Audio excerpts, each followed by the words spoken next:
ladies and gentlemen, good day, good afternoon, good evening, good morning, good early morning, depending on where you are in the world. It's a great pleasure to welcome you here on the shores of Lake Geneva to discuss in this webinar post-COVID governance. I'm Didier Cossin. I'm the founder and director of the IMD Global Board Center.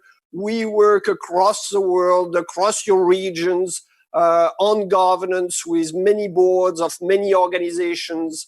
And some of the work we do is very confidential and very private, but I would like to distill with you the principles of what we're seeing today. I was asked actually recently by one of the large caps of the world, one of the largest organizations in the world, a household name, how do we become one of the 10 best governed companies in the world? And this is what we're going to try and answer together. I am joined by Steve Smilovitz, who's a research professor here at IMD. He is off camera, but he will moderate the Q&A, can also answer some of your chats. He's a researcher in the field, one of the most acclaimed researcher in the field, and it's a great pleasure to have you here with us, Steve. Steve, can you hear us fine? I can hear you fine, Didier. Excellent. So during our webinar, I would like to address 4 questions. First, what makes great governance today? Second, the key ingredients that we have seen for crisis management in the COVID crisis. Which boards have been resilient? You know, my view is that except for a few organizations, these organizations that have failed during this crisis are actually those that had poor governance. There is no reason except for, of course, a few specific areas for organizations to fail from a large drop in revenues in today's world. Because you could have gotten that anyway from a reputation crisis, from a cyber crisis, and thus being prepared was part of the game. The third area I would like to tackle is the most common reasons of board failures that we see before moving to the last area, which is about the new challenges to board effectiveness post-COVID. What are we seeing? And you're going to see during our 40 minutes or so together that I will address quite a few dimensions. And then at the end, we'll look through 6, 7 dimensions that in my view were already there, but I have suddenly become more prominent. But I would like to start, why are people asking about governance these days? Huh? And there is a very simple reason to that. Governance has been the biggest driver of performance that we have had during this crisis and in the long term. I'm presenting here on this slide our analysis based on artificial intelligence and natural language analysis, natural content analysis, the top 100 US companies, the S&P 500 and the bottom 100. Top 100 in the sense of the best governed companies.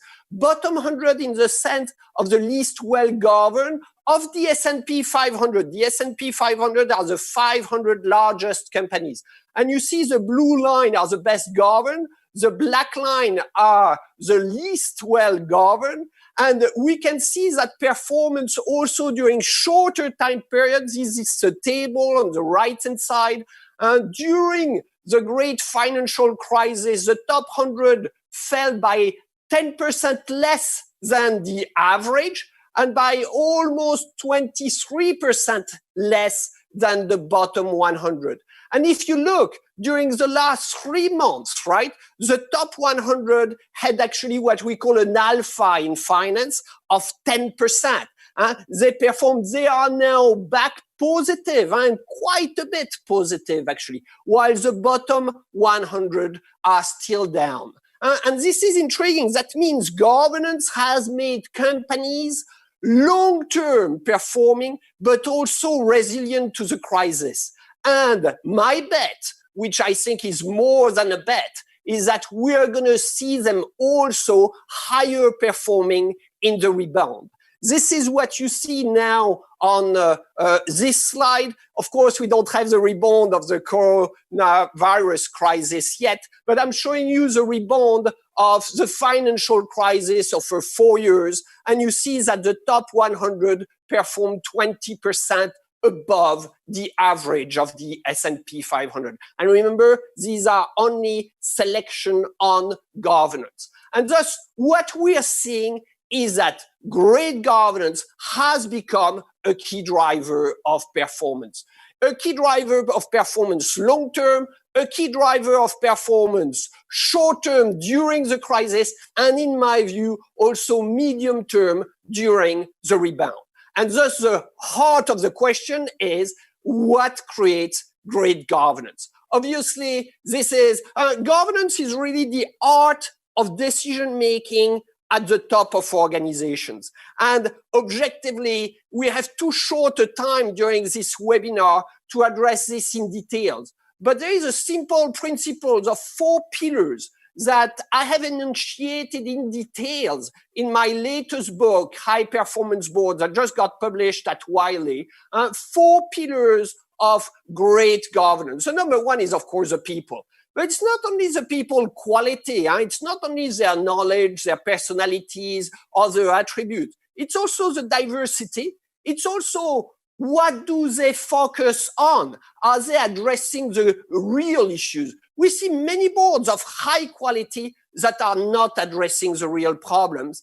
And it is also the level of dedication, right? The energy they're putting into the board work and the commitment that they have to the organization. That's the first pillar. I'll come back to it because it's one essential one in today's world. I will not address in details, but we can still address a few elements, notably on diversity. The second pillar is simply the quality of the information, and we have seen the speed of information necessary today. And for that, I distinguish internal information from the company and external information from the environment.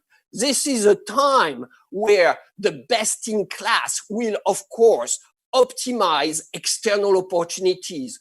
Those organizations that have been resilient will actually make their moves now. And we're already seeing that from the large investors. And thus, what we have from external information is important. It's also, as we all have been relying on digital technology, I see the formal and informal information balance. In my view, a good board member has as much informal information as they have formal information from management and from outside.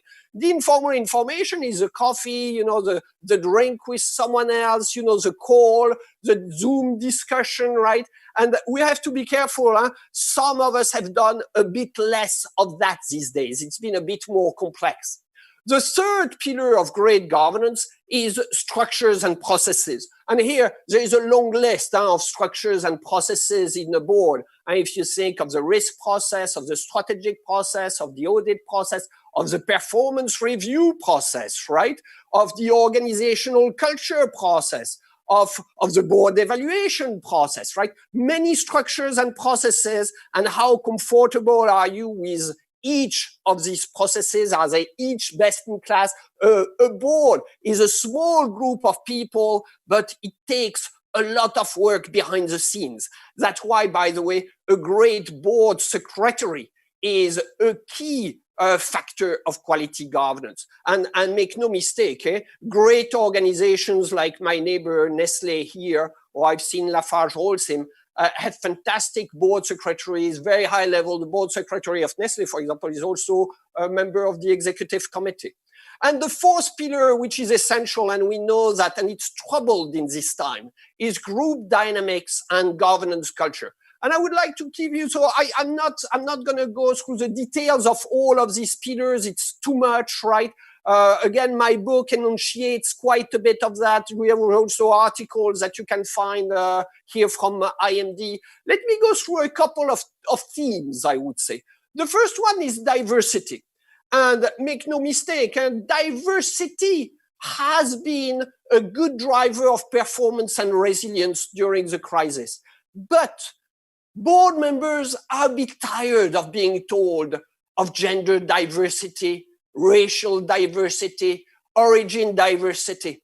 And thus many of them are pushing back these days. And you can see that from this curve. And this is a PwC study. This is not an IMD study, right? But basically fewer directors today say that board diversity is very important. And why? And why? Because diversity is not a mantra. Diversity is not a mantra. And I'm showing you two slides, two figures from my work, right? The first one on the left-hand side there is really about the performance of diverse boards versus homogeneous boards. If you look at homogeneous boards, right, you have a performance distribution, if you want, that is quite centered. If you look at diverse boards, actually, you have diverse boards that truly underperform and diverse boards that are actually best in class. So to be best in class, you need to be diverse, but diversity does not create performance. You do have diverse boards that actually do underperform. Why? Because communication, alignment is more difficult. Think of the United Nations, right? I have an organization that's an international organization like the United Nations, right? Everything is translated in 4 languages. How do you align? How do you communicate, right? And so diversity does not necessarily bring performance. So why would we need diversity? Because diversity brings what? It brings innovation. It brings more stakeholder knowledge, right? We can have better representation. And thus I would say today, if with the COVID crisis, you are in difficult times, right? And your issue is restructuring your organization to survive. Diversity is probably not a great factor. You want alignment, and thus maybe less diversity on the board is better. But if on the other side, you have the space to gain more, right? The view of opportunities, of risks where you want to be more innovative, more creative, which is the case, I hope, of most of you that are joining this webinar. And then diversity is not a mantra, it's a choice, but it is the right choice. And by the way, just briefly on gender diversity, it's demonstrated, for example, that gender diversity has success on large transaction approvals that tend to be better, has success on strategy follow-up, and simply on the atmosphere on the board.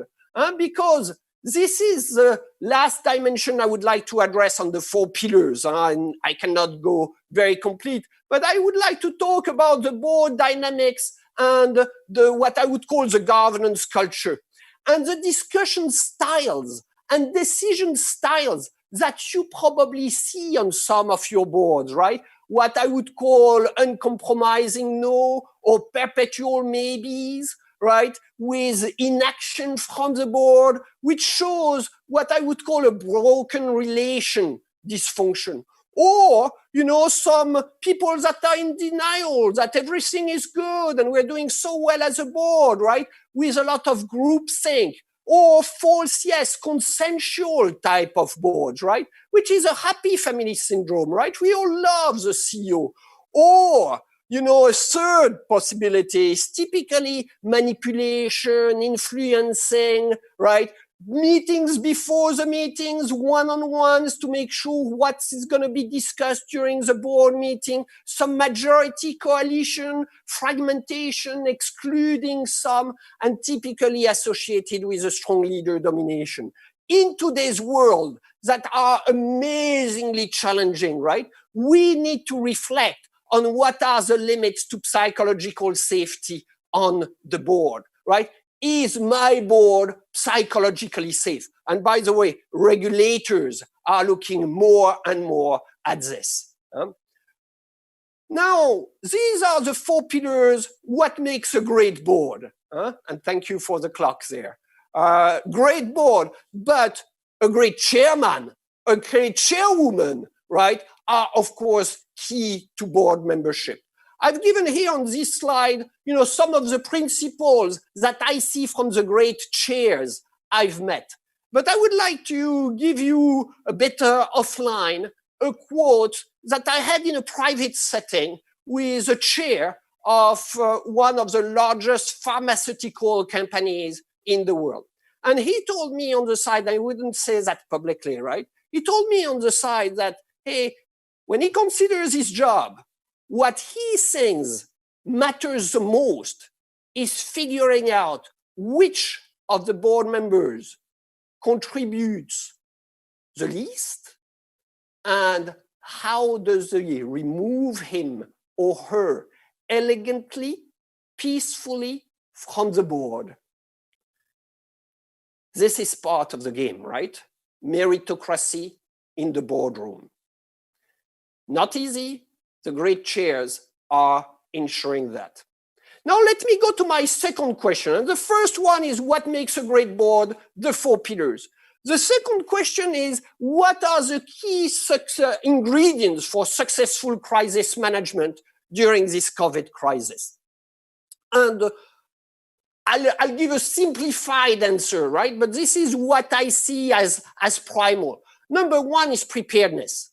And I have to tell you, I see major boards that were prepared not for COVID, but they were prepared for a major crisis, an oil and gas major, and see what's happened in the oil. And they were prepared. I have a family business in distribution, and they were prepared, right? So some people were prepared. I have been asking, my team has been asking boards to have crisis preparation exercises on a regular basis. And I tell you, preparedness was number one here. Now, it's preparedness, for scenarios, and I'll talk a bit about scenarios and mapping and how we should think about that these days. But it's also mental and emotional preparedness, because you see, there is a psychological preparation. And we all know of classical mental biases like the overconfidence often present in our senior leadership, which is, it's a good thing, that overconfidence for senior leaders, because it helps them lead, it helps them engage, right? Makes them passionate about what they're trying to do. But of course, it creates a mental bias. The optimism as well, or the groupthink. We think a lot about the groupthink, which can be helped by diversity of perspectives, of course. But I've added another one these days that I see a lot in today's world of post-COVID, which is the one we call the Dunning-Kruger effect, which is well represented by that confidence curve that I've put here on the slide, and where you see the most confident individuals as those that know a little bit but not very much. Typically, experts are less confident than those people that know a little bit, but not very much, which, of course, leads to overconfidence on dimensions we don't understand very well and requires further work. Scenarios are, of course, part of any board thinking, in my view, today, as well as mapping and risk and opportunities mapping. We engage quite a few boards on that. And the third dimension that, in my view, leads to success in these difficult times is agility. And agility from the board. I'm not talking only of organizational agility. And I've put it, do we have boards that are Scrum enough, right? Agile enough, able to meet, quickly. I have a major board that asks me to meet, from day to the next now, right? No need for, months of preparation. Can we act quickly? And so our boards prepared for crisis have given a bit of materials here on that. Basically, this is US data. This is coming from Deloitte. Basically, it says that boards were not very well prepared, right? 50% of boards had prepared for crisis scenarios, which is not bad. It tends to be for sophisticated companies. Overall, to me, it's a sine qua non as a board to be prepared for a crisis. I've been expanding that during the last few years, and clearly many boards still were not prepared. It's interesting, actually, that few years and a half said that they had a crisis playbook, 49%. And 33% of board members of large cap organizations say they don't even know if they have a playbook, right? Which shows that preparedness was not at the right level. And so how do we prepare well today? I'll present two principles very quickly, right? Number one, scenario thinking, right? I think today, scenario thinking has become major. And it could be scenario around the shape of the recovery. Is it a U shape? Is it a V shape? Is it a W shape? And by the way, it can be different across different parts of the organization. Look at Lego, for example. I was discussing with a board member, Lego has the Lego bricks, right? And of course, bricks have done well during the crisis, right? With our kids being bored, right? It was a great activity to be able to order that, you know, from online retailers and have that delivered at home. So Lego bricks have done well. But what about the Lego parks, right? And of course, the attraction parks have been closed down, zero revenues, right? And so typically within the group of Lego, you have different shape of recovery differing on the different activities. For example, on the parks, I was told that after a terrorist attack, it typically took 2 years to get back to normal. So 2 years after such an incident, what it's going to be after the pandemic? Well, 2 years is probably a minimum, right? And if I think here our ski resort in Switzerland or many of these other activities, right, we can expect that that recovery is going to be taking quite a bit. But now, this is fine, right? The scenario of the recovery and the shape of the recovery. But there are other dimensions that I think we need to think about, right? Social evolution, evolution of work. I'll come back to that. The geopolitical evolution, right? And it's not only trade anymore, right? It's much further than trade, right? It's the tech hubs. It's simply the international relation and the connectivity to government. It's simply the license to operate, right? That is being impacted by geopolitics. Climate. Many board members think we've talked too much about climate. I think it's the opposite. I think climate is coming back front and forward. Growth convergences and dispersion. I think, you know, we have been used to a certain convergence, right, around interest rate, around performance of organization. I think we're going to see dispersion. So we're going to have better governed companies that are going to do much better and less well governed that are going to do less well. And of course, we have a classic scenario such as commodities, right? Oil and dollar, right? Is this possibly the onset of a weakening of the dollar? And thus being prepared to these scenarios as board, in my view, you see more elevated scenarios and pure business scenarios so that you're complementary to the executive team is part of the game.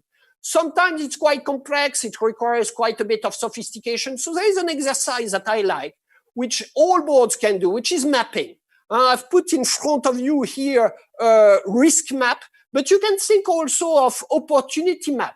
And having a little exercise as a board, part of a, 30 minutes discussion. What do we see as a big risk? What do we see as a big opportunities? Which one are higher probability? Which one are higher impact? And putting this together is actually a simple and great board exercise. But we need to reinforce what I would call the risk culture of the board. And the risk culture of the board, it's based on fundamental values and primary values, sense of responsibility, accountability, integrity, and moral authorities that the board has, right? But it's also behaviors, and behaviors amongst us as board peers, independence, right? Independence of perspectives, right? And challenge, ability to challenge, right? That psychological safety, mutual respect for the individual, but ability to fight hard on the views, right? The openness and the constructive dissent. If I take one thing of the spirit of board work, is constructive dissent. Let's disagree constructively to get to a higher outcome. But it's also in today's world, knowledge acceleration and external support and continuous education. Now, in this world, we live a time of natural selection. And we can take the principles enunciated by Charles Darwin. We know that most long-lived corporations are insignificant. We don't have 500, 600 years old corporations of global status. So natural selection is part of the corporate process. I would say it's at the heart of capitalism, more even than markets. Molecular clocks are not stable. There are times of change, and more successful life forms evolve greatly. And Sir Charles Darwin enunciated these three principles, right? Variation, selection, and replication. We all know of selection, natural selection, but we think less of the variation side and the replication side. So variation, let's experiment, even in governance, right? Let's do things differently. Let's not stay static in our ways. And replication, copying the best. But then, where did board fail? Let's think a bit about that, right? Because we've seen many board failures in the past, right? From Boeing, you know, Boeing, the situation, right? The comfort zone of the board, right? With 3 board members belonging to the same other board, right? And 2 other board members belonging to still another board, right? Caterpillar and Marriott, right? Which even for first-class individuals, right? It creates a certain comfort zone of these interlocks, right? We are on boards together and we start developing the similar view. Let's make no mistake, right? These governance failures have had terrible impact on the world, right? I mean, Boeing, of course, but TEPCO with Fukushima, Sanlu, the baby milk case in China, right? GE, and we see, or even Uber, that has become a common name, right? But the failure of governance has made it much less successful than it could have been. And so what do I see when I look at these boards and when I work with these boards? I see quite a few of the pathologies I've put there, right? Sleepy boards, right? Routines board, right? Uninformed board, uneducated board, right? Or enabled boards, which we had, unfortunately, during the financial crisis in the financial systems, for example. Or the dominant chair board, right? Dominant CEO board. By the way, it's not only a dominant chairman, sometimes it's a dominant chairwoman, right? It's a lifetime board or the ever-changing board. It's a disrupted board, right, with fragmentation, different groups that are fighting all the time. I have such a board, largest cap on its continent. A consensual board, right, where we all in a consensus, or the setup to fail board. I have that as well. A company where the board wants to make sure the CEO fails. But you have the alternative, quite a bit in family businesses, the love board, where the CEO can do no wrong. And so I was thinking about that and figuring out, okay, but where do these boards truly fail? We have these pathologies, but where do these boards truly fail? And I found out there are 4 areas, right? 4 areas that we need to watch. First is risk oversight. I've talked a bit already about it with mapping, scenarios, etc., right? But the quality of the risk oversight is quite key. Second is strategy, and I'll tell you what I see as the strategic areas of the today. And where does the board play a role? Is it co-creating the strategy? Is it supporting the strategy? Or is it supervising the strategy? I have an article at MIT Sloan Management Review of a few years ago on the topic. And then third is the executive, non-executive relation, the quality of that relationship. Is it a trusted relationship where everybody is clear about his or her role, right? And where there is separation of role, no overlap, right? But there is ability still to trust, an ability to discuss. And fourth, of course, is integrity. And we all know people are playing a bit with the data these days. People are playing, even the role models are not great in the political world. And thus, when we think health and safety as a KPI in our organization, which it has become, right? Is there a responsibility for us as a working organization for the mental health of our employees?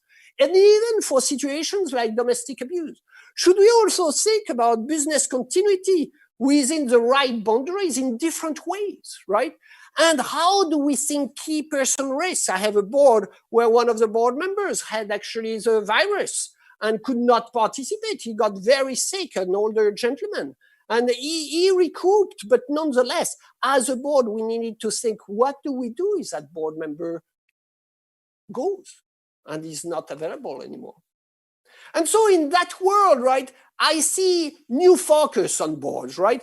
The organizational culture has become prominent. By the way, these were already there before the crisis, but they've become even more prominent, right? Strategy, innovation is central, right? How do we as a board foster a culture of innovation, leadership of the board, Stakeholders, how do you engage stakeholders? How do you map stakeholders and crisis abilities? But then there is also another fundamental view. It's almost philosophical, right? Our businesses were built for efficiency. And now suddenly we are considering building them for resilience. And resilience takes different dimensions, right? It takes things like redundancy, which is completely opposite to efficiency, diversity, modularity, evolvability, prudence, no leverage, embeddedness, right? Connectivity in the different parts, right? And so it's intriguing, right? Suddenly we may even have a philosophy behind that is quite different.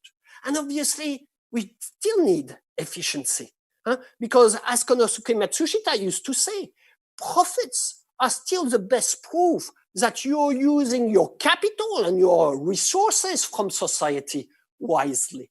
And thus, how do we address efficiency and resilience in the organization? Okay, and now I've addressed, great boards. I've addressed, crisis abilities. I've addressed where boards fail. Let me go now on the very last topic that we'll address together, which is the post-COVID governance challenge, the future challenges.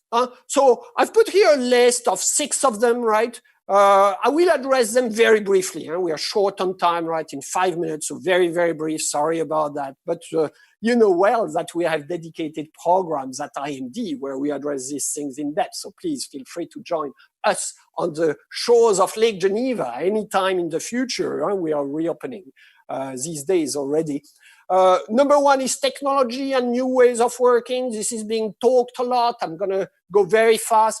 Number 2 is deglobalization and geopolitics. This is being talked, but not enough on boards.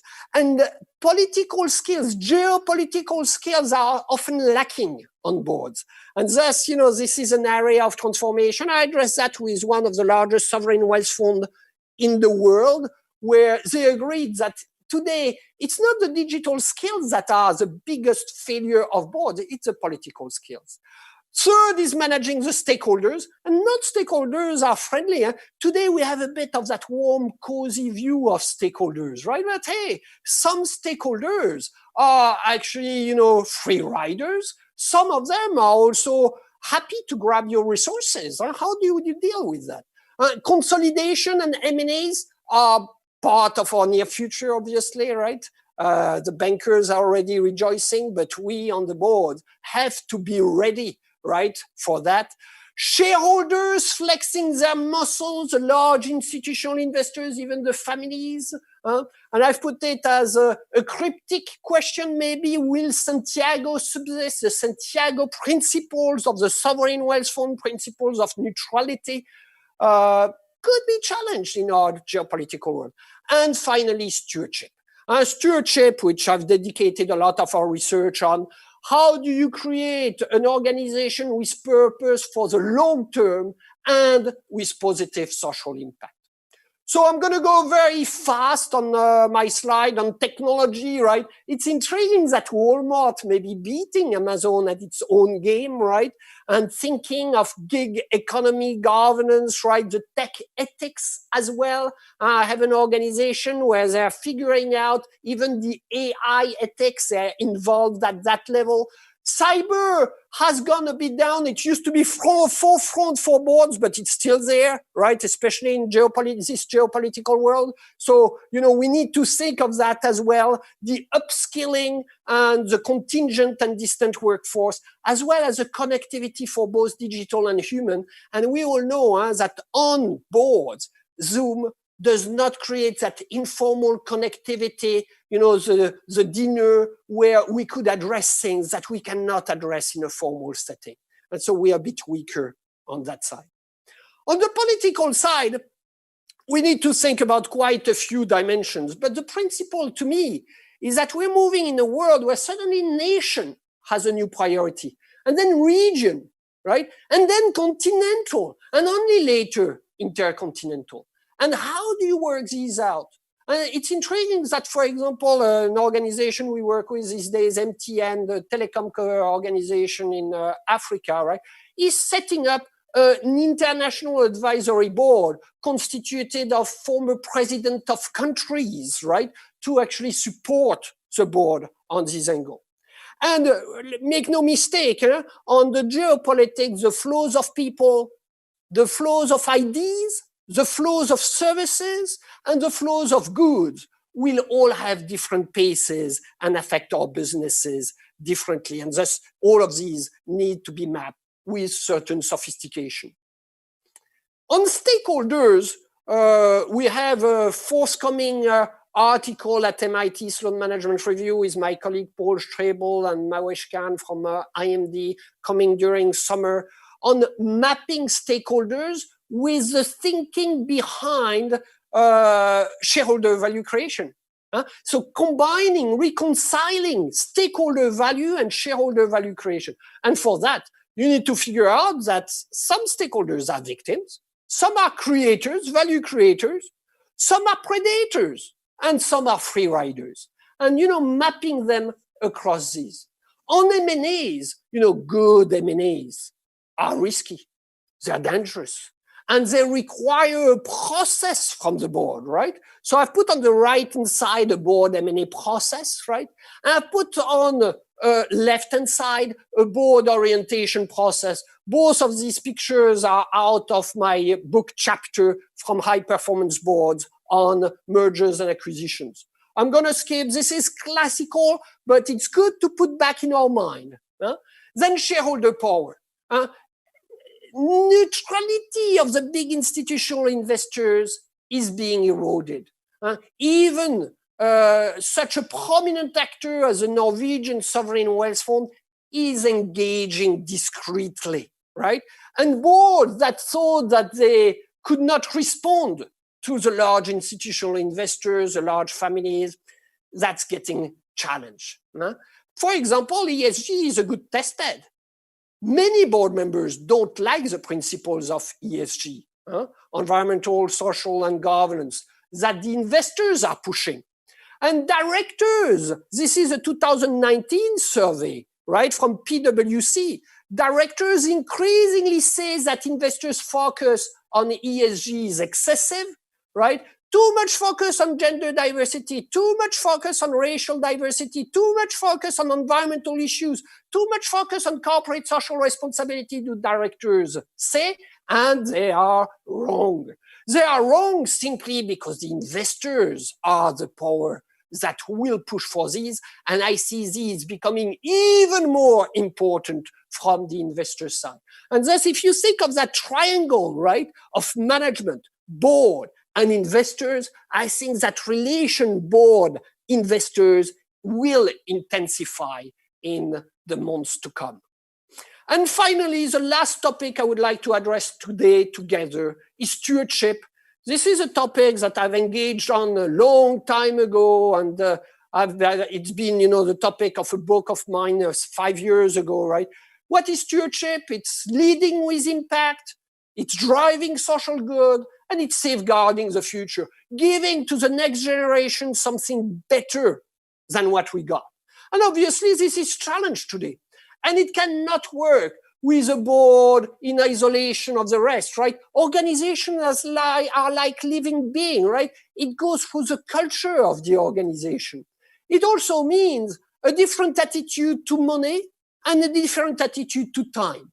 More long-term, less self-interest, which does not mean not profitable, quite the opposite, right? And it takes certain characteristics for the leaders in the field. A certain resilience, still a growth mindset, agility, also a form of compassion and empathy, and a certain humility.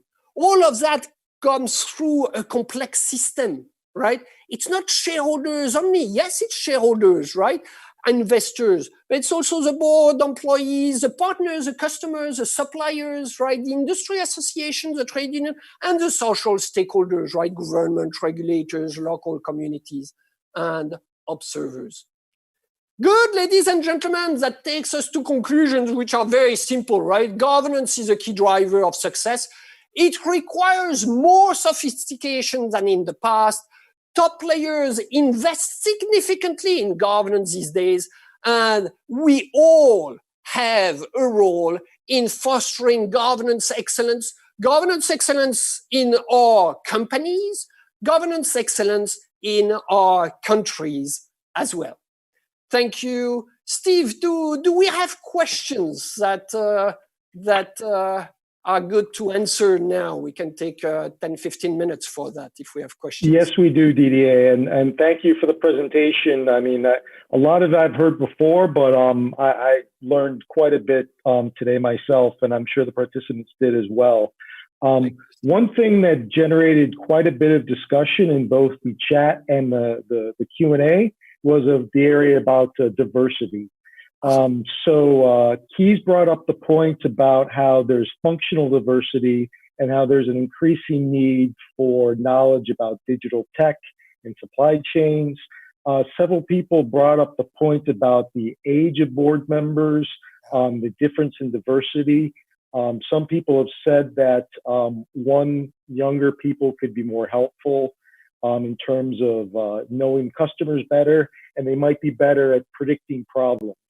So in your experience, what are the things that the boards you're working with have found in terms of functional diversity and age diversity? Very good, very good. Excellent, excellent issues to address. And there is a very simple principle, which I think you're going to find interesting, which is that good diversity is painful diversity. If it's easy, it's probably because it's not real diversity. Age diversity is typically more difficult for boards than gender diversity. Gender diversity was not easy, but age diversity is even more difficult.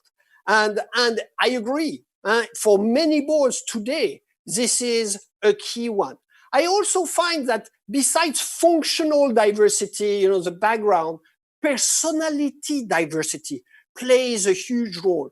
Often I map the board in terms of skills, but then I map them in terms of personalities as well, using what we call the NEO, the Big Five, a model of personalities.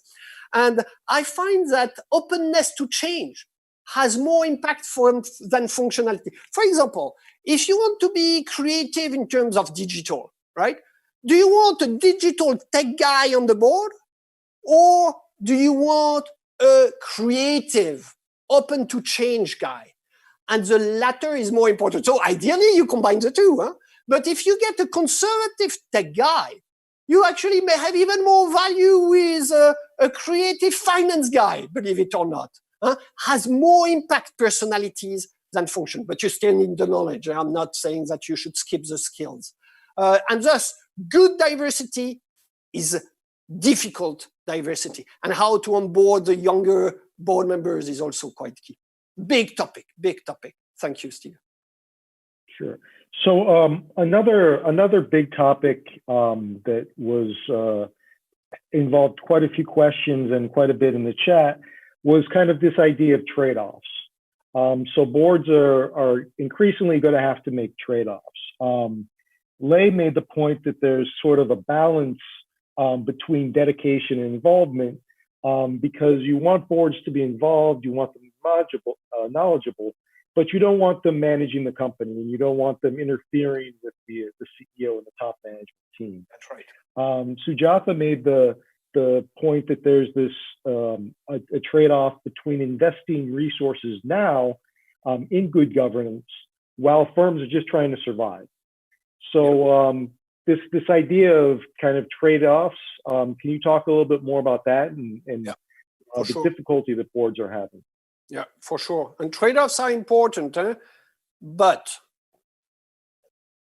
board work has increased, right? So of course there is trade-off, and there is trade-off because a board has to prioritize. So rather than thinking trade-off, I prefer a board to figure out what its top priorities are. It's amazing that many boards don't even do that, right? What are the next, 5 top priorities as a board? And some of these trade-offs, right, are also helped, for example, by clarity. If I'm thinking of role of board versus role of management, And if the board suddenly is more involved on strategy and is more involved, even on supervision of the operations, right? Does that mean that it takes on the job of management?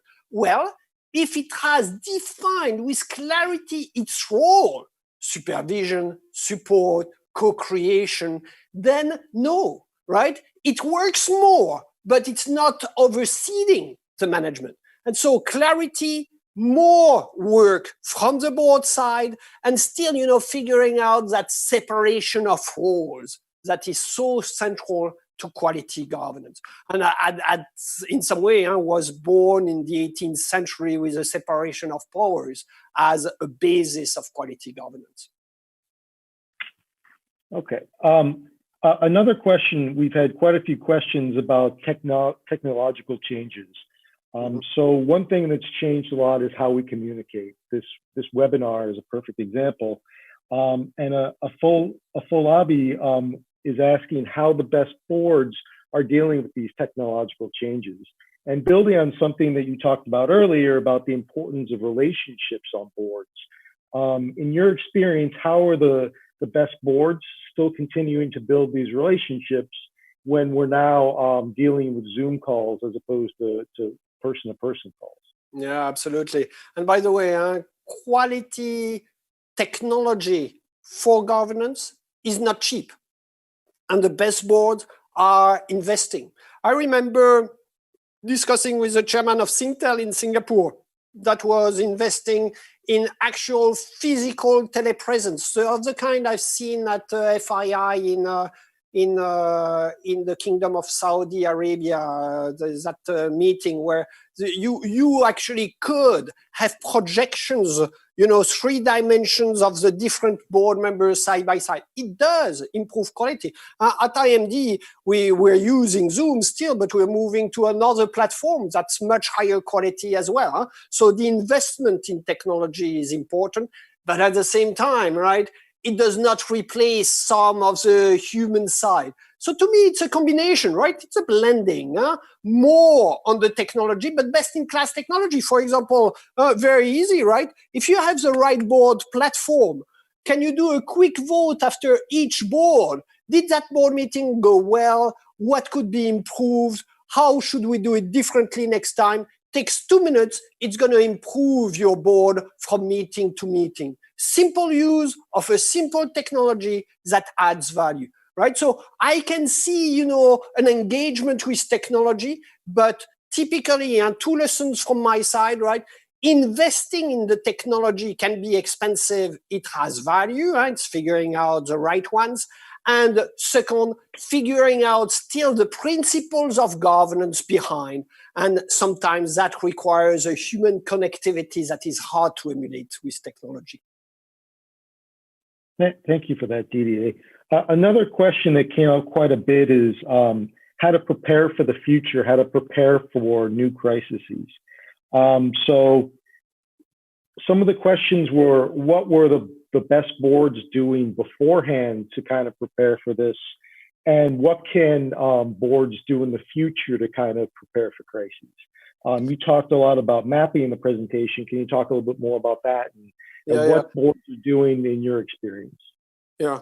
So the mapping of the risk with a diverse view and independent from the executives, and that's quite important for the board to have a session independent from the executive, what we call an executive session, meaning a session of the board without the executive to discuss the top risks and the top opportunities. But also, obviously, the financial institutions have done that for a long time, right? And they're doing quite fine these days because of that, right? It's a stress test. So figuring out the extreme scenarios, right? Which I think I've been doing with quite a few classical corporate organizations, but it's very helpful these days, right? Even if you had prepared for a 60% drop of your revenues coming from something else, right? Than the pandemic, right? You are now in a pandemic situation, much more at ease to deal with things. You have your playbook, you're organized. And the third area that I think is prominent and which I'm pushing for with a colleague of mine, Elizabeth Borky, where we are working on scenarios. And so it's not stress tests, it's not the extreme scenarios, right? But different, what I would call mainstream scenarios, where we're a bit on a tipping point. We don't know where we're going, right? So it's not tail risk, it's not the extreme risk, but it's these risks like, for example, climate change. We all have seen the impact of the crisis on climate and the improvement actually around us, right, of the quality of the air, the quality of the water. And so there are people thinking about that, right? Are we going to invest strongly towards climate or not? Social evolution. A lot of us have been working from home, most of us, right? And actually, it has advantages and it has disadvantages. Some of us liked it, some of us disliked it, but clearly there is a portion of people that can do more on this side. How are we inventing that new ways of working, right? And so these are scenarios, developing scenarios in each of these areas for the revenues, for the costs, very financially, right? I mean, we're playing game, right? This is business, so very financially for the organization and developing maybe 3-4 different scenarios. So the mapping, risks and opportunities, the extremes, stress test, tail risks, right? And what I would call scenarios, mainstream scenarios of the future, different ways of looking at the future. Okay, if we have time for one more question, Didier? Yeah, one more, last one, and then we should close. Okay, so we've talked, you did talk a lot about climate change and ESG, and Ioannis was struck by the kind of divergence between the opinions of investors and board members. And I think the kind of the divergence between board members and the general community about the importance of these issues. Why do you think there is this sort of divergence between what boards think and what investors think about ESG and climate change? I think, so I'm sorry, I'm going to have a bit of a negative statement there, but it has been a reality and it's only a part to the answer. But boards have been in a comfort zone where they've not fully engaged with social evolution, with the views of the public, and investors somehow and strangely, especially the large institutional investors, maybe because they're close to governments, have often a different view from that angle. I have been seeing that relationship changing for the last few years. It's getting accelerated with the crisis. And I have no doubt that investors will become more powerfully engaged with boards, even in large publicly held organizations. And this is true, in my view, even for family privately held companies, even for the private companies, private equity companies, etc. So I say too much of an inward focus from the boards, and not enough. We've always paid lip service to stakeholders, right? But now comes a time where it's more than lip service, because after all, we've seen it, right? We've seen it. And sometimes some of us don't even think of it as economically rationally. We have been willing to stop the economies of our countries for often what will be a minority and a small number sometimes of illnesses and death. But this is a strong message, and it's a strong message from society as well, right? Economy is not the only thing, right? Wealth is part of the game, but our social system is more complex than that. This is why stewardship is at the heart and center of long-term company success. Having a view that's cross-generational and with social impact without sacrificing, of course, the returns and the profitability. Good, Steve, I suggest we close it here if it's okay with you. The only thing I would note is that I've posted several times in the comments where the participants can go to see a review. It's at imd.org/turbulenttimes/webinars. And also here are a list of the books, and I've also listed links in the comments of where they can go to purchase those books. Very good. Excellent, excellent. These are the articles and books I've been using in reference to this webinar. It was a great pleasure to be with you today. I wish you all to be well and safe in the months to come and very successful with your organizations in the years to come. Thank you.